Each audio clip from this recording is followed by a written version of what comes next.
সমস্ত প্রচলিত ধর্ম অপেক্ষা সত্য ধর্ম উৎকৃষ্ট।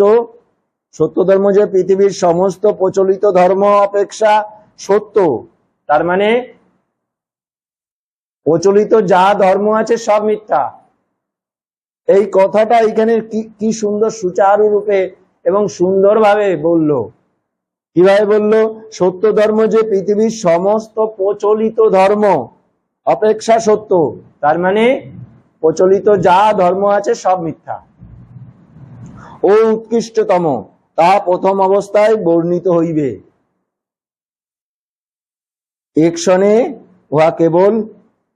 উহা যে অন্যান্য প্রচলিত ধর্ম অপেক্ষা বিভিন্ন, তাহা প্রদর্শিত হইতেছে।